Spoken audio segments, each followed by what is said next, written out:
Mak Ipin? Yo, ambo, ya. Alhamdulillah. Lah 7 hari yang musiko mantri ya. Baru taimbau namu ambo. Duduk lalu Pak. Yo bu. Ya duduk boleh. Polisi ndak do narancak dari kulit bu.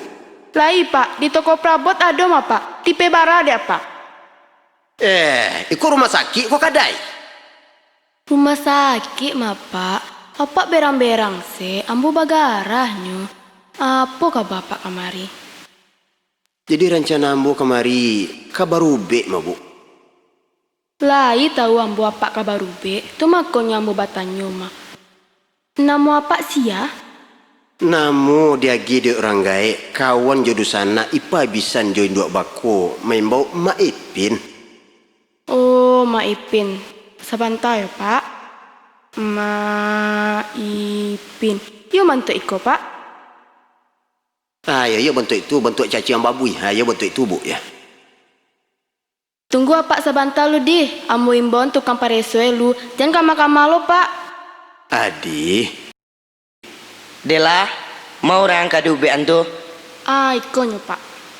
Ma, Iko Pak. tolong dia lampu. Lai di lampu tuh Pak. Buka lah kacamata Pak dulu. Op, oh iya. Sakit apa Pak? Ambo sakit jumbalang mah pak. Nampak dewa badan Pak nak do balang-balang lo Pak.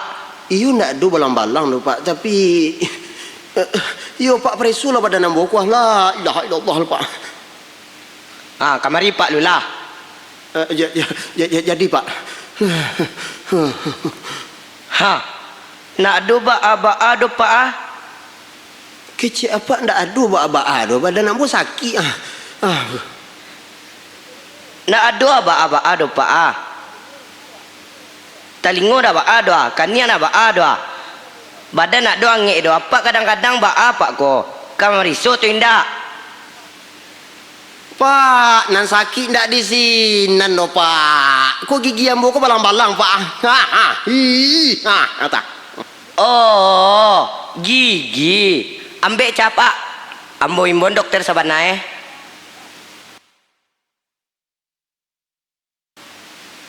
Mak Ipin? Iyo ambo pak. Pak, nan tadi itu siapa? Oh, tadi itu Dokter Satangah. Oh, dokter setengah. Iyo. Jadi ado dokter nan samporono, ado nan setengah. Iyo, kalau di sipo bantu tutung. Do nampanu adoh nan satangah. Sesuai jo faktur tubuh Faktur pak? Faktur itu tidak kwitansi. Itu dulu sabalun kucing babulu, kini kucing kalah babulu sadue. Emang kue faktur lain. Oh, bentuk. Ayo. Postur lah pak? Ayo itu. Mak Ipin. Iyo ambo ya. Iko 3 kali sehari. Sehari pak? Yo, minumnya jo ai kalau ndak ada ai tulak jo ampu kaki. Astagfirullah pak. Jampu kaki mau puruk-puruk ke dalam. Kalau ndak ada ai. Oh baik. Iko ube untuk panahan sakit. Iya. 2 kali sehari. 2 kali sehari pak. Jo ai jo minumnya. Joye. Dan iko pencegah. Pencegah. Ko pencegah supaya penyakit indak balik-balik lagi. Iya. Kumah. Jangan lupa minum teratur be koyo. Teratur 2 kali sehari ya pak? Naniko nak kasadue 2 kali sehari do. Oh betul. Apa sakit gigi bako telinga lo nampak kak? Pak, kok ambo nono so be kok suka sodo Allah ba apa? Oh ndak masalah. Paling beko apa pindah kamar. Pulang pak? Lebih sambo pulang pak? Pindah ke kamar mayat.